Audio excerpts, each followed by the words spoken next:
This question is from lispectorianna, I think. Dear Misty, I am transgendered and started hormones at 14. I'm now 23 and look like a natural woman. Yeah, starting hormones that early before you become masculine, I would definitely think that you definitely look like a real woman. But I'm depressed. I don't go out much and I don't have many friends. Next year I will have my sexual reassignment surgery and move to another town, but I'm afraid that I will always be alone. All right. Unfortunately, that is a normal fear.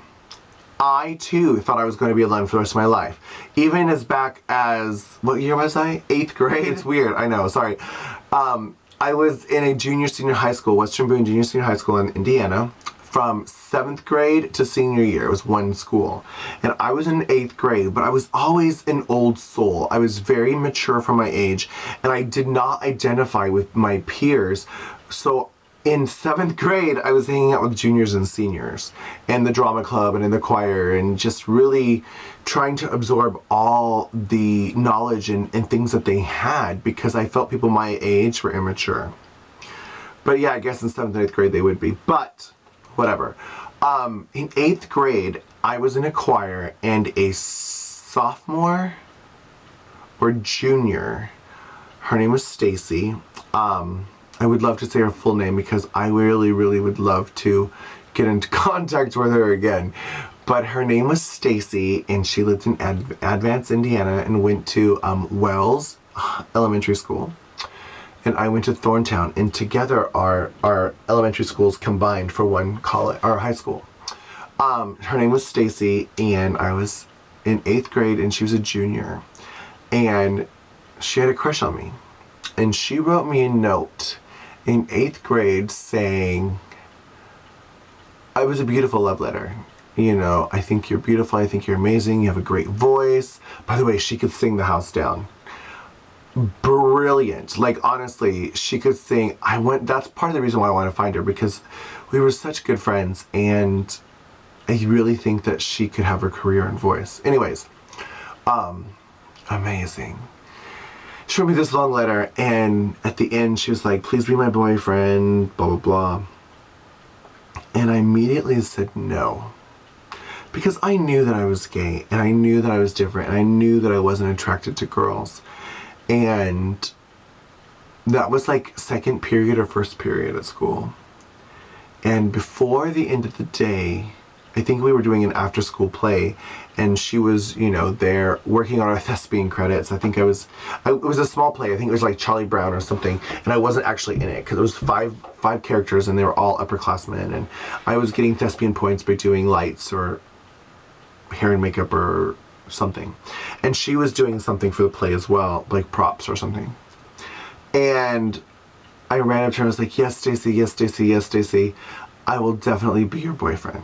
We dated for like 3 years, 2 years, 8, 9, 10, 3 years. And thank God I was a Christian back then because the Bible said you couldn't have sex until marriage. So that was definitely my saving grace because I couldn't do anything with her. And she wasn't like, oh, you're a screaming queer. Anyways, long story short, I accepted her as my girlfriend because I too was afraid to be alone. I thought that if I never accepted her, that I would be alone forever.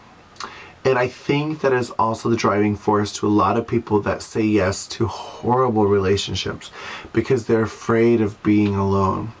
Now, congratulations to you on your being passable and your hormone replacement therapy. And also congratulations to you on your sexual reassignment surgery. But you're 23 years old. Is that truly, truly something that you want to do? Meaning, do you hate your penis? When you go to pee and if you get an erection, do you wish that it wasn't there and do you want to cut it off? If so, keep going. Take it off, get rid of it, and become a woman. But if not, if you're doing sexual reassignment surgery because that you think that's going to get you a boyfriend, or you think it's going to get you a man, or you think it's going to get you more accepted, it's not. In fact, I think quite the contrary. Meaning there's a lot of straight guys out there that are, like for example, Craigslist, M for M for F, and M for T. Most guys that are M for T are not looking for post-operative. They're looking for pre-op, meaning they want you to be able to have a penis and get hard. Because you're a novelty. Now, if you really, really hate it, do get rid of it. But that will make you no longer a novelty, meaning you're just going to be a regular, everyday woman. Nothing about you is going to be unique and different. You'll just be a real woman. And if that's what you want, kudos. Do it. Chase your dream. But again, being alone for the rest of your life is a fear that everybody has. Post-operative woman, yes, if I were to be a post-op woman, speaking from my mind, I would tell my husband before I married him. But if you become post-operative, there's no reason to really, really tell him, meaning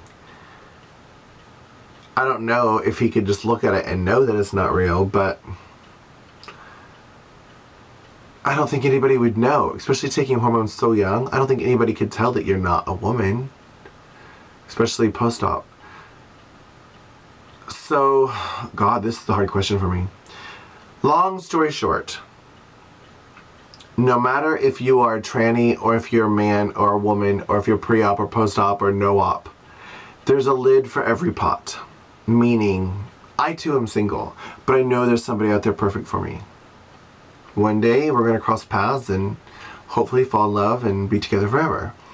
And I think that's for you too. My encouragement to you is this: don't let your depression or even your desperation of not being single, like I was in 8th grade, don't let your desperation suck you into a relationship with somebody that's no good for you.